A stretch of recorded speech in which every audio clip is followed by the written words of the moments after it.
All right, so first rendition of the Archery Dropouts. I guess you could call me the host. I feel like we're all three the same. So you got me, this is Clint, and then we got Aaron, and then we got Josh. He is working on currently building a bow. In between rounds at USA Indoor National. Yeah, which is actually quite a bit hilarious and funny. And he's probably going to beat both of us tomorrow. I didn't beat you today, so I had to do something. That's valid. But, so, this is just a little fun podcast thing that we're going to do together because we hardly ever get to see each other anymore. We used to hang out and travel all the time in college, and now we don't get to see each other as much. So, this is more of a fun thing for us. We're going to do every once in a while. I don't know, maybe once a week. Once a week would be the goal. It's probably going to end up being once every month or 2 months. Being honest, we just have lives outside of this. So, I don't know. I guess I'll start with an introduction. Yeah, hammer down. So, first off, I'm Clint Moore. I've been shooting for 10 years or something like that. I enjoy archery. It's fun. Sometimes. I don't know. I don't really know what else to say about archery. I mean, yeah, it's cool. How'd you get into it? So I got into archery. My stepdad, when my mom and my stepdad got married, he was a big deer hunter and taught me how to shoot a bow and stuff like that. Really got me into it. And while we were practicing for hunting and stuff, I always thought it'd be cool to shoot tournaments. So that ended up, once I found out that there was an actual side of archery that you can compete in, started being a real thing for me, and I enjoyed it. Started in the school programs and then went to the college programs, and then now, college programs, and then we kind of try to take it serious, and then I'm not taking it serious, and then taking it serious, and then not taking it serious. And then now we're kind of in this limbo mode where we're just goofing off, or at least I am with it. Yeah, just shoot a bow. Got jobs, have kids, shoot a bow occasionally. Yeah. Once in a while. It's very distracting you building this bow, but it's actually super cool because he's going to whip my butt tomorrow with this bow that's been sitting in Aaron's attic for probably 2 years. But either way. 4. 4. Yeah. 4 years. Dude, sick. That's next level. Okay. But that's really all I have on me. Aaron, would you like to do your introduction next? Since Isenhoff is elbow deep in that bow, it seems like. Name's Aaron Adams. Been shooting, I guess technically since I first picked up a bow, 16 years now, something like that. Got into it hunting, grew up hunting, fishing, outdoors. So I started into hunting before I knew anything about competitive archery. And then I got recruited to do NASP in the schools through that. And then I did that for 3 or 4 years into middle school. And then once I got out of middle school, didn't do NASP anymore. And then the bow shop that I went to wanted to start a S3DA team. So I got recruited to join it, started shooting in S3DA, and that's kind of when I became addicted to it. That's really what sparked tournament archery and just archery in general in a bigger scale, was S3DA and shooting actual tournaments, 3D, indoor, all that good stuff. And then, went to college on an archery scholarship, just like both these two knuckleheads. Difference is he was the freshman sensation. I just want to add that. I was told to add that. Freshman sensation, Aaron Bologna, to my right. Continue. Yeah. Got a couple medals in college, and then went on. Still shoot. Still try to be competitive in it. Not really, but here we are. Like to shoot the bow and have fun. What about you, Josh? Well, my name is Josh Isenhoff. Been shooting for, 2016, 15, 14, probably halfway through high school, so 2014, going on 12 years. I didn't do any of the school stuff. My high school didn't offer any of it, but I got to up and come into a local archery range. Guys helped me out, hand me down equipment, taught me this and that and the other. My dad shot a lot in the 90s, so he had some insight, but it was all dated. He just kind of let me run free and travel with all those guys from Fort Campbell, from the Army, from the local range, and just learn as much as I could, soak it up. It was fun. And then end of high school, I was kind of figuring out what I wanted to do. Decided, see if college is an option, and didn't even know college archery existed at the time. I was like looking at colleges, looking at this, that, and the other, and I think I was like indoor nationals, and what was it? Not Campbellsville, Cumberland College. Maybe it was Campbellsville. One of the colleges was there, like saying, "Hey, you should come shoot for us. Like, you're going to college next year." Like, okay, I'll check it out. And then I started researching it. Well, Cumberland's looked like a pretty good school, and they had the engineering degree program and, with physics and stuff. So one thing led to another, and that's where I ended up. Long story short, it was Cumberland's was fun. It was fun. Cumberland's was fun. There's a lot of stories over the course of this podcast adventure that I'm sure we'll get into a little bit here and there, whatever we can get away with talking about without ruining any future political careers. No, it was great. Cumberland's Christian college, loved the vibes, loved the community. We had the best, hands down, the best about 3 years of archery team in their record in the history books. We were Probably. maybe not the best shooters. We were just the coolest people. Let's just get that straight. We had a good time. We were. There was never a place we went and met a stranger, by no means. Yeah. Oh, yeah. We always had a good time. There was never any, like, I don't know. Today's world, it seems like there's always, like, some kind of malicious intent with humor sometimes with these younger kids. And we never had that. It was always, like, common, just normal, funny humor. Yeah, it's kind of not the same. Like, you'd be around different teams and stuff, and you cut up and joke and just have a good time. Yeah. And like, even when you're scoring, everybody like kind of be the same. And then nowadays you look at it and everybody's kind of like out At to each get other's each other. throats. I mean, there's of course people that aren't, but for the most part, it's like cutthroat and like they're out to get each other, which is not what it was. I think they just take it too serious, to be honest with you.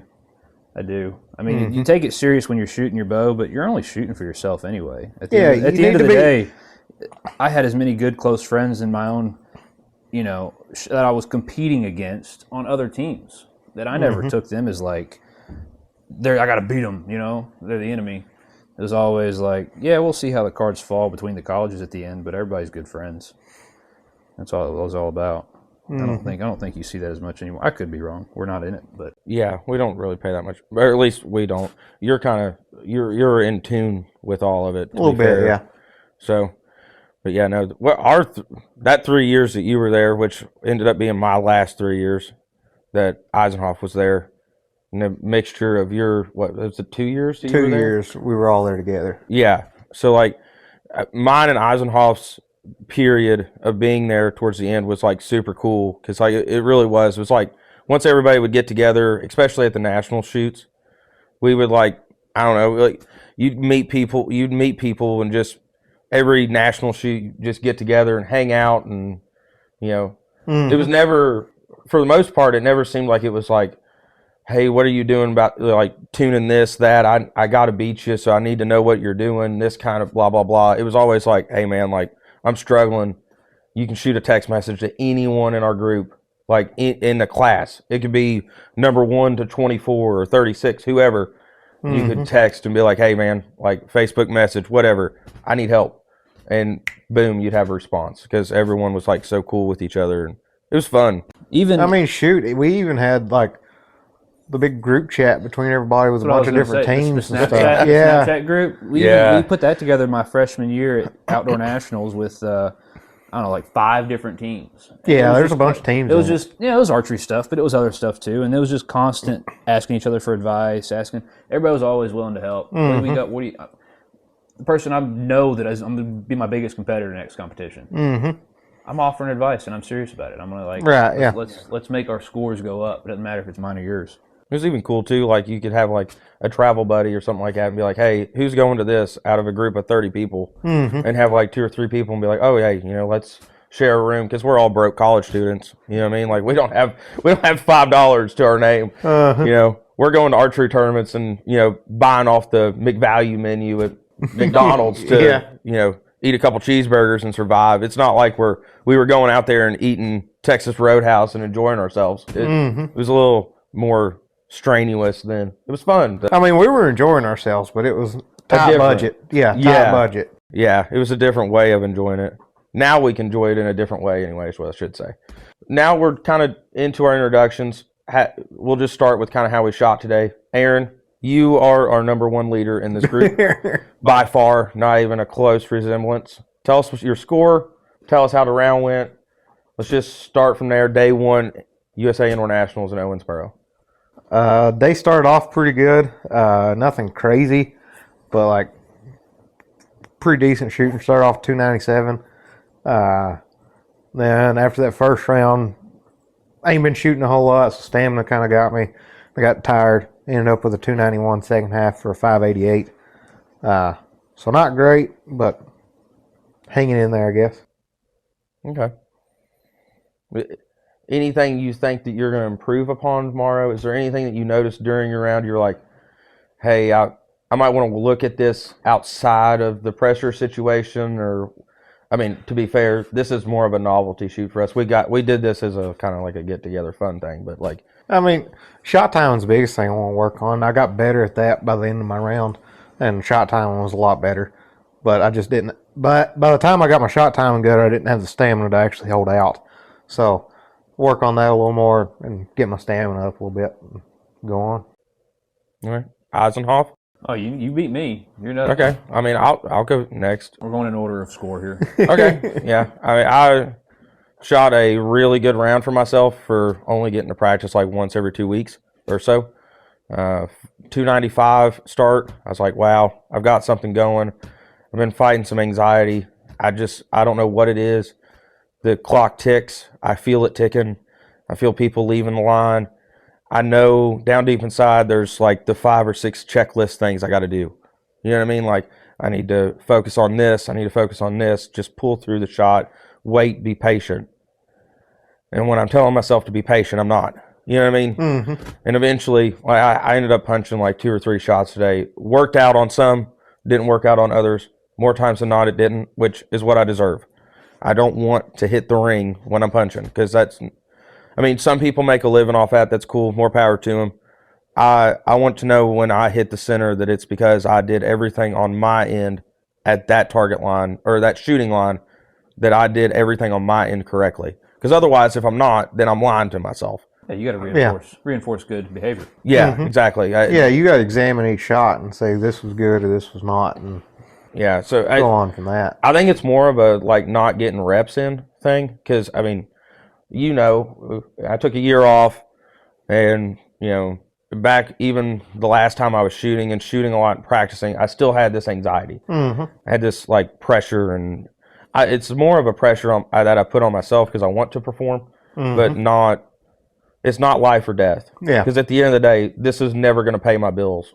Mm-hmm. This is never going to do anything except like, oh, hey, cool. I get to do this now. I get to shoot in this class. Blah, blah, blah, blah, blah. But like, I also, we drive, we compete, we pay for these tournaments out of our pockets. You want to shoot well. You want to shoot to your potential. And I think as I've seen 295 today, I was like, oh, I can do this. You know what I mean? Like, I can shoot 590 because I have done it several times, just like you boys have, or higher. Mm-hmm. It's like, okay, I can do this without having really to practice that much. And then the wheels on the bus that usually should go round and round fell off the bus, and it went tumbling. And from there, it was just playing catch up. At one point, I looked at your wife, who thankfully was the target beside me all day today, looked at Michaela and was like, I don't know what I'm doing. Like, as stupid as this sounds, there's only like a few steps that I need to follow because everything else is repetitive. And like, I don't know what I'm doing. I don't know if I need to be aiming here, aiming there. I'm changing stuff as we go and playing with stuff. Obviously you just rebuilt an entire bow, but like we're both playing with stuff, trying to get stuff to where we feel comfortable with it and feel consistent with it. And I'm not there. So hopefully what I'm taking from this is, hey, it's okay. You obviously did what you needed to do the first half. Like you were saying, stamina. I think that kind of played in those last like 5 ends. But I'm going to go take that information, throw it in the back of the mind. Hopefully next year I can come into this tournament a little bit differently prepared and go, hey, I need to do this, this, or this. Mm-hmm. See what I'm saying? But tomorrow, for sure, I just want to focus on being confident in what I'm doing, standing tall, standing proud. That was one thing your dad told us, like, I don't know, like 6 years ago. It's been a while. A long time ago. And Fly that flag. yeah, just stand tall, be proud, be confident, and shoot a good shot. Because at the end of the day, that's what you got to dance with the girl you brought. So, but I shot 583. I don't know where that puts me, but either way, Isenhoff, where'd you end up? Oh, I have no idea. I just worked here. I don't know. You shot 291 first half. I did. I shot a 291. Well, as you all know, anybody listening should know, coming out like 4 years of retirement, maybe. Yeah, Maybe it's been like 4 years since I've been serious about shooting a bow. The last nice time having you back. The last time I went and shot something serious was probably Vegas with you, Aaron. Y'all are literally 10, 11, 12. Are we? Yeah. Yeah. 10, 11, 12. There's only one person above me that is shot on Even after today's scores? I didn't refresh the page. Oh. It says 10, 11, 12. Well, that's awesome. Oh, okay. I mean, that's not bad. How many have completed their rounds? You take them out of it. We go. 8 of them. Okay. I think two. Checks. So What's the highest one right now? 1186. Oh, I think there's 3 that are. is that one of above. the college kids? Yeah. There's Lawson 3? and Gage are 1186, 1184. They have higher averages than you, don't they? I mean, they, Yeah. So then it'd be like we're like Right now, 4, I would 5, be and 6 sitting probably. in 4th Yeah. yeah. because That's I'm not right bad. behind Jeremiah. Okay.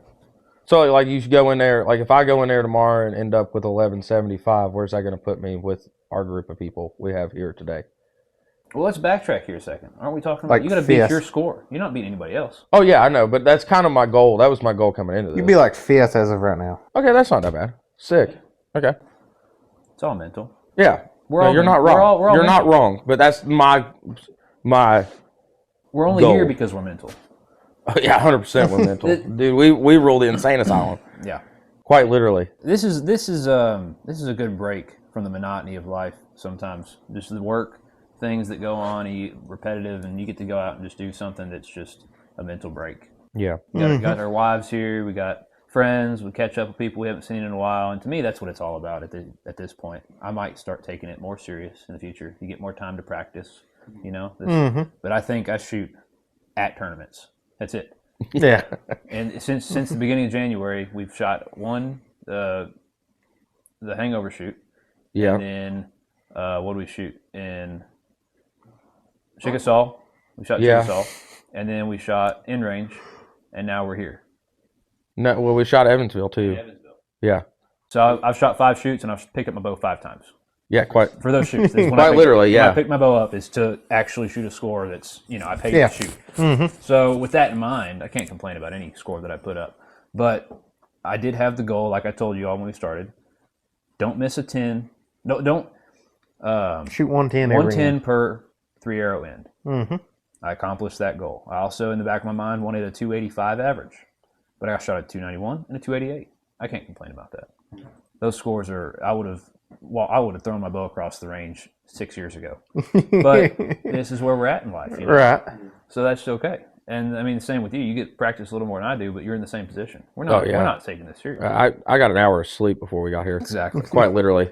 So I'm happy with it. I think shot timing is important, but at the end of the day, if you're not practicing 2 or 3 times a week, getting 100 arrows in every time, you can't expect this kind of perfection that we used to have. Mm-hmm. But that's okay too. We're all having fun. Yeah. I agree with that. Yeah. So I'm happy with how things went. I think tomorrow, like you said, this new bow Aaron brought me. What is this? The Result 36. I'm shooting my hunting bow today. Also a bow that Aaron helped me get a few years ago when I stopped shooting competitively, and that's it put up a good score, but we'll see if the result with longer axle gives me a little more forgiveness. Maybe I can increase those numbers a little bit. Mm-hmm. But it's all going to be timing. It's all going to be, form. If I can get my shoulder down every time, get my feet in the same place every time. Things that used to be just second nature. Mm-hmm. They're all stuff you have to think about once again. So, I mean, no one listening to this is going to understand our last conversation that we had, but I had to stop our conversation because we have a lot of good conversations when we sit down and eat and have good meals and we talk, or like we're just like walking around and talking. We have good conversations that need to be on this podcast. So let's go back to our Lancaster 12 ring conversation. if that's cool with you guys, let's veer directly behind ourselves about 3 or 4 hours ago to our Lancaster archery talk about the 12 ring new rule for the pro class, what you all think about it. I mean, brutally honest, me and Isenhoff really don't know that much about it because I'm like halfway in touch. Isenhoff has not been anywhere in touch with any of this stuff. I'm on Mars. Yeah. I've never even shot it what is it, a 12 ring? Where's it at? On the bottom of the target? It's between the middle of the 7 and 8 ring. Yeah. A little smaller than the X? Yeah. Yeah. So 1.5 centimeter. I don't understand why everybody just doesn't shoot it every time. I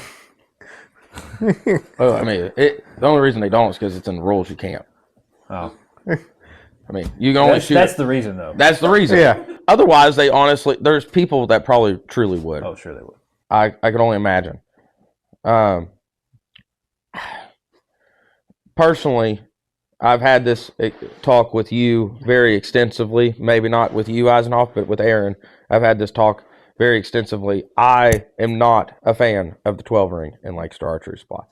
Turner, the classic. Anyway, I'm not a fan of it. Mm-hmm. The only reason why is because it changes the indoor game. That's not an indoor game anymore. You are making it a risk and reward game, which is i.e. otherwise known as 3D. If you want to have a 3D tournament, have an indoor 3D tournament. Respectfully, not trying to mean that in a rude way, but if you want to have a risk and reward tournament, do a 3D tournament. It does bring risk and reward into the play instead of just pounding at the middle. But I do see what they're trying to do, and they're trying to get viewers, trying to get more people into the sport, trying to make it better to watch and better viewing. So, like, I get what they're trying to do. Yeah. I don't mind the 12 ring. Like, I kind of like the idea of it. I mean, and I really like the new format they did with it, where you can pick any time you want to do with it. Anytime you want to shoot the 4 shots instead of just 1 per end. Yeah. That changes the dynamic a little more. Yeah, I mean, I ain't gonna lie. I sat there and watched the finals, just like everyone else probably would have. I probably should have physically been there, but that's a completely different story, not for this podcast. But regardless, I watched it just like everybody else and was sitting on the edge of my seat the entire time. Regardless if there was no 12 or was a 12, I would have been doing the exact same thing. So it is what it is. It just, in my opinion, if you want to add stuff like that to an archery tournament, think about what you're doing. You know what I mean? Like, it's not an indoor game. An indoor game is a game of perfection and precision and accuracy. It's not the game of, hey, well, you missed that one shot. Here, you can hit this one button and shoot this random dot in the bottom, in between the 8 and the 7 ring, and you have a chance to make it back up. No, that's not indoor. That sounds like 3D. Sounds like, Levi Morgan's OPA, where he used to throw the orange and the purple cards and, you can shoot the 14, that kind of thing. That's 3D. It's not indoor. I think if it belongs anywhere, it belongs in Vegas. I mean, if it's going to be an indoor tournament, Vegas would have done something like that sooner, in my opinion. A risk reward kind of gamble thing. It fits the scenario a little bit better. Well, dude, Vegas is a whole different Vegas discussion. is getting more towards the true perfection. They're going inside out X's. Yeah. As in the shoot down instead of like a 12 ring or something. So you got to be more precise with that than you do with the 12. That takes me onto a sidebar conversation. What do you think about changing your arrows mid-tournament to go to the inside-out X's? Dude, you're a genius, because I almost was going to say that exact same thing. Honest to God, I love you for saying it. I don't think there's a right or wrong answer, first. No, I don't think so. Let me put that on the line, because I don't think it's like, if there's a rule, you follow it. If there's a way to increase your advantage, Do it. But what do you think? How does it make you feel?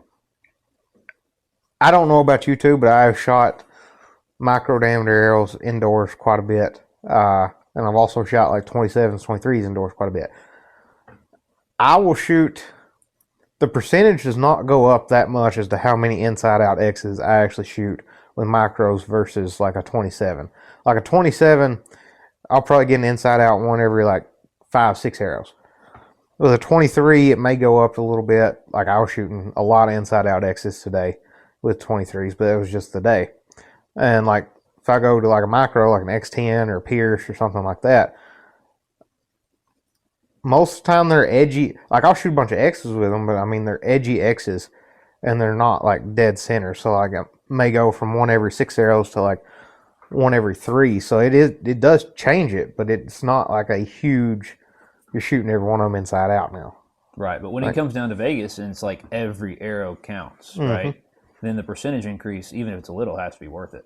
Yeah, but you've got to have enough confidence in the setup to be able to transition on the floor. Right. In between 2 ends. You don't get a practice in with it. Are they using the same bow?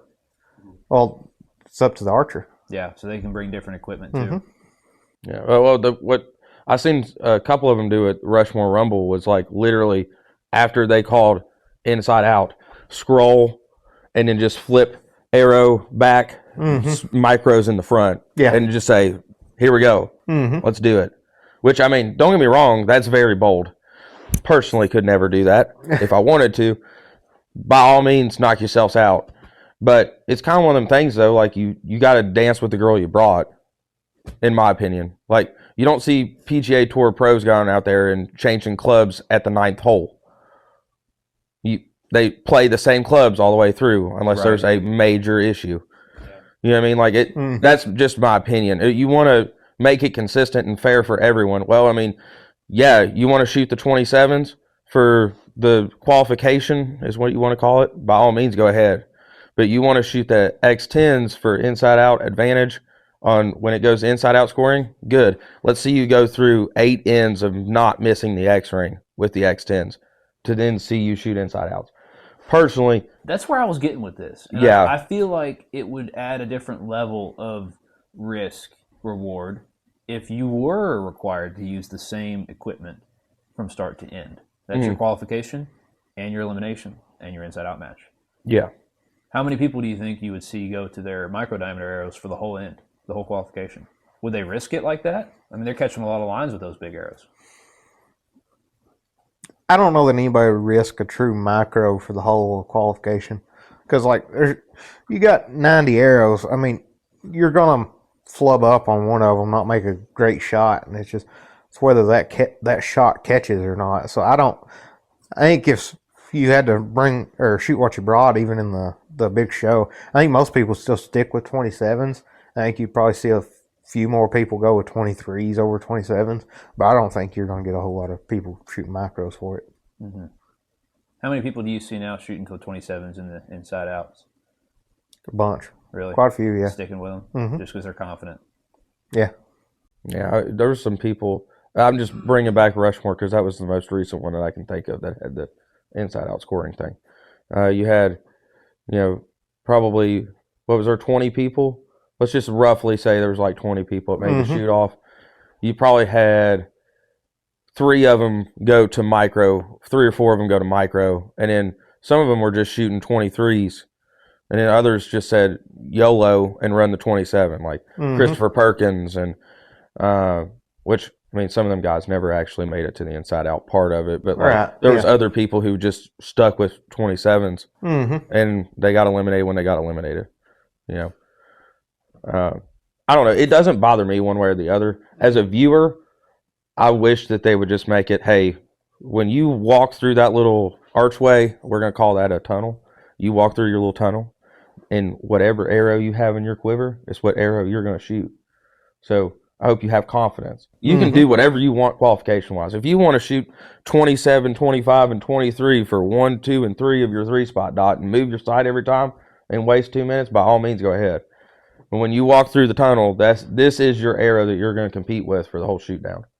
You know what I mean? I think it'd be cool just to see what people would decide on, because like you're saying, they're probably going to end up going to a 23 because they don't want to lose lines, but yet not give it away either.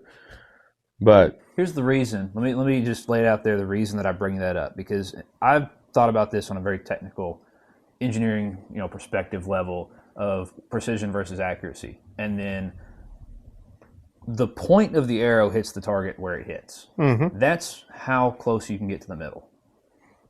If you have a micro diameter arrow, you don't have to hit as close to the center as the guy you're beating. Period. So at the end of the day, by having the micro diameter arrows, somebody can shoot better than you and lose to you. That's why I think that they should have a rule that sticks with the same diameter arrow you start with. Or if not, even maybe make it a rule that you just have one diameter size for the tournament. Can't go smaller, can't go bigger. Bring it to a centralized, like, if we're going to get so precise where we're comparing people that hit the same hole every single time, then the only way to really gauge who's doing better is where the center of the arrow lands, not where the shaft of the arrow touches. Just from my perspective. I got a point. Aaron, how do you feel about that, Aaron? Because you're the one, out of the three of us here, you're the one who's actually shooting this class that does have the theoretical shoot down and the arrow changes and transfers. What do you think? You could actually end up in that situation. Yeah, no, I'm never probably going to get to that point. Technically, you're not wrong with that. Like, it is a true statement. But, like, I mean, at the end of the day, if they beat you, they beat you. I don't think it matters if you're shooting 27 or they're shooting a X10. I mean, it's what you brought to the dance. So, it is what it is. I don't think there's a real big... I don't see an issue with it. Like, personally. Yeah, leave it to the archer to make that decision for themselves. So, going back on something that was brought up, I don't know, when did we go to Chickasaw? Let's just say roundabout. When was that? Like 3 weeks? Oh, it's got to be longer than 3 weeks. Let's say a month. Let's just throw that out there. We went to Chickasaw a month ago, which is our literally only NFA club in the state of Kentucky, which still blows my mind because this is a massive state with all kinds of ASA stuff. But that's a different rant for a different day. We go to Chickasaw, shoot some indoor spots league, like fun shoot, yada, yada, yada. Me and Isenhoff do. Aaron's traveling like normal. But me and Isenhoff go and shoot, practice, try and get ready for some stuff. And one thing that was brought up literally like just 12 hours before was the ASA was going to be doing a quote-unquote, the wrong way of saying it would be like a TAC event, but yet has a competitive archery side to it / festival, bow fest idea. What do you all think about that? What do you think that's going to increase participation in the sport? Does that get your all's motor going? From a pro standpoint, what are they saying on the pro lines? Because I know what I heard from the local pro that was there that day out loud. You know what you heard that day, and you're also one of those who like shooting and having a good time and getting together with buddies. And you were the one who was even mentioning to our group to, hey, let's shoot a TAC event. Oh, sure. I'd love to try it. So, like, what do you all think about it? The ASA, I wouldn't say it's after the classic, so like you can say the finale festival, ASA festival. Well, I don't what do you all have think about it? I don't have a good enough memory to remember what was said. So let me know what was said. Okay. Well, they're having 12 ranges. They're having a competition side of it. I think it's like 35 inches axle to axle. 18-inch front bar. Yeah. Go ahead, Aaron. You probably know more about it than I do. It's fixed points. Yeah. Nothing over a 246. Screw-in points. Yeah. 246 max diameter. You can't use a clickable or micro adjust sight. No It whisker has to biscuit. be a smooth travel. Yes. Okay. So you can get pretty accurate with those, but you're not going to be clicking micros. Correct. Yeah. I think that's all the rules they said so far. But that's just for the competitive side. Yeah. And then you don't have to shoot the competitive side. You can go to the tournament, site, festival, whatever you want to call it. Yeah, there's you can only go two there. competitive classes. Yeah, it's The just rest of them are men's just and female, shooting. right? Yep. bring what you want, shoot what you want. Have Yeah.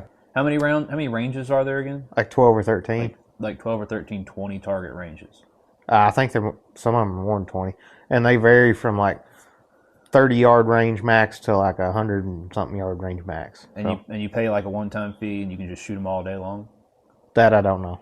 I don't know if they what I heard. clarified. I think it's a you shoot a a flat entry to get into the festival. I'd call it a festival. Yeah, Yeah. It's a circus really.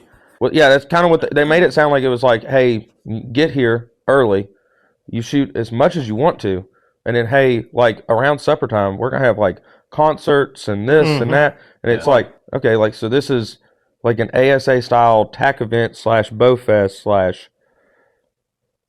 target competition, OPA, all into one ASA thing. Yeah. You know, which to be honest with you, from someone that's outside looking in, if you are, you know, Josh Grind and those guys at ASA that's wanting to get the masses back to the ASA or like grow the ASA, I genuinely don't know their numbers. I don't look that stuff up, don't have the time to, and don't care. Brutally honest. But if you want to do stuff like that, this is a great idea, what they've got going. Totally not against the idea of it. Is it something as a 11 or 12 year ASA member that I personally would go to? Absolutely not. I mean, I'm not going to, no offense to any of them. It's just not my cup of tea. Right. It's not what you shoot. No, I could care less. By that time of the year, I'm going to be thinking about 3 different types of, you know, what golf shafts I'm going to be playing. And, you know, we're going to be doing a little mini major with some guys at work. Like, I don't care one way or the other what happens when it comes to that tournament. I hope everything goes good and it goes well for them, by all means. That's not what I'm trying to say. But, like, it's not my cup of tea of a kind of tournament at all. If I'm going to drive that far to go to something, which thankfully it's not that far from us. Where is it at again? It's in Clarksville. That's so for right. you, it's only like that's like 30, 40 minutes. Yeah, 20 minutes away. Yeah. But for me, it would be like 4 hours. I'm not driving 4 hours for a festival. Yeah. You know what I mean? I'm just going to stay at the house. I'll shoot in the backyard. If I really wanted to get ready for bow hunting that bad, because hunting in this region, you're 90% of your shots are going to be between 20 and 35 yards. And as long as I can group like this at 50 yards, if you're listening and not watching, you know, I'm doing like a 2-inch group at 50 yards with hunting arrows. You can do that at 50 yards. You have no problem. You're going to be able to harvest whatever you want to, you know, regardless of FFC and all that fun stuff that used to be the fad. So what do you all, as a pro, what are you hearing the pros say? It's all good. Like, personally, I think it's a good addition that they're adding. I think it will bring more people in. I really like the fact that they're doing non-endemic sponsors. Bringing in some outside money would really help with that. They're wanting to run it their way, so they don't want any archery sponsors, which I think is very beneficial. That way you can't have somebody pulling the strings or like saying, hey, I want it like this. They're going to run it how they want to run a tournament. And I think it'll be better for the masses. I think it'll get more people into archery, and I think it'll be fun. I think it'll be a good time. You think that's their main goal? Is there just to get more people into tournament shooting? Oh, yeah. Period. I think they're not trying to draw pros in for this. I think they're trying to have a shoot or a venture that is enjoyable to watch for outside people, as well as bring in more people to the competitive side, or at least to watch the competitive side. Sure. From somebody who goes to almost every TAC event, right, with gas, do you think that they're just seeing what gas is doing and trying to dip their toes into that money pool? Are they like, man, gas is really capitalizing on this market here, we've got to just do that? Or do you think their intent is trying to do something different than gas? Not gas, TAC. I'm sorry. TAC. Replace the word gas with TAC for the last 5 minutes. I mean, at the end of the day... I was so confused. I was like, what's gas doing? Yeah, I was too. I ain't gonna lie. I was like, You already knew what I meant. I know what you mean. I had a feeling I knew what you meant, but at the same time, I was like, dude, maybe gas is really stepping it up out here. They're out here just I'm reading his hat, and I'm you know what? You just hit the sticker range. they're 3 letters. It's the English language. That's all I need. You're like, no, they just hit the middle sticker words range. A. That's all I see. And like, dude, we'll give you $100 because you made it through the sicker range in 2 hours, dude. That's wild. Maybe it was stuff like that. I was like, okay, cool. You pop off, Isenhoff. You go off, big dog. Let her get. But Anyway, the question stands. yeah, What was the question? Is ASA looking to just do the same thing that TAC is doing Oh. and make some money, or are they really trying to do something different? I don't. Yes and no. I think they're trying to capitalize on some of the success that TAC has brought in. The issue, I'm not going to say the issue. The deal with TAC is there's no competition. There's no competitive side to it, and it's all fun. And yeah, if you like that, there's a spot for you at this event. But then they've also got the competition side of it, and I think they're really trying to like the old Buckfest and Buckmasters tournaments. I think they're trying to do more like that, get a lot of people into the competitive side, and they're doing it with hunting setups, which is a lot more people have a hunting setup than a target setup, and you can run exactly what you hunt with out there. I mean, you don't have to change anything. You can just come out and shoot. So I think that's the big positive of it, and I think that's the idea for it, is get more people into it and get more people into the sport in general, the competitive side of the sport, not just the hunting side. Overall, it sounds like a super positive thing for the industry. no, yeah, it's massive in my opinion. I mean, I've went. I don't know. We've went to how many ranges in the state in the last month? Have you heard a single bad thing that's ever been said about that tournament? If anything, I hear the pros literally going, "Man, I'm excited. Yeah. I'm excited. I'm going to be able to pick my hunting bow up and not just like set it up to deer hunt. Like I'm going to be able to set it up for this competition. What arrows am I going to run? Like, and I'm this, that, talking- the other. It's like, okay, like, this is in like sparking people who's like done the same mundane 6 tournament archery trail, shooting Vegas, Lancaster, blah, blah, blah, blah, blah. Like the same stuff nonstop. It's getting those guys kind of digged back into it and making it fun for them again. Talked to Darren Christenberry at ATA, and he's like, started talking about the shoot, and he said, all of a sudden I got calls from a bunch of different people wanting to change their bow orders from like target bows to like the Exalt or like one of the other shorter axle hunting bows, and he didn't know why they were doing it at the time because he hadn't seen the announcement for it, and then he saw the announcement and figured out why they were wanting to change bows. So I think there's a lot of people excited for it, especially on the competitive side of it. Well, being so close to home, I'll definitely be there to check it out for sure. Yeah. Y'all let us know how it goes, honest to God. Like we should do an update. I mean, we'll do more updates between now and then, I would hope. I think it's a little further off.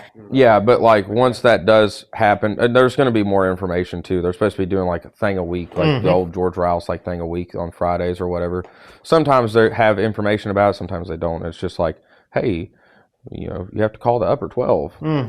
Just let you know, you got to call it on the stake before you shoot your arrow. Like respectfully, like the guys who shoot this a lot, they understand those rules. They're not paying attention to that. We're more looking for the specific rules for the new event. Yeah, which seems really cool. It really does. Like I think they got a good idea going. I feel like we touched on a few things that we wanted to touch on. There's really not a whole lot because like I said, me and Isa have been talking about. There's only so much archery we've been shooting. This is what you do. So like you shoot a lot and you're around it, which is awesome to have you on here. I don't practice a lot, but I do. Shoot a you lot compete. of tournaments. You compete. Yeah. That's the difference. Me and Isenhoff don't get that luxury as much as we used to, to compete. So it's cool to be able to have somebody that, especially in your position, that's on the pro class that can be with these guys and talk to them face to face. It's kind of cool to have that on the podcast. So like, I don't know. Hopefully get together. See, maybe like NFA and Nationals time, do something new, talk about Foley, how Foley went, see if there's any new faces show up there, and just do the normal thing. We'll probably just end up shooting some ASA qualifiers if this ice ever thaws out. And go that way. Yep. That is episode number 1 of the Archery Dropouts. We'll see you at the next one. Yeah, we'll see you at the next one. I mean, like, what else do you want me to say?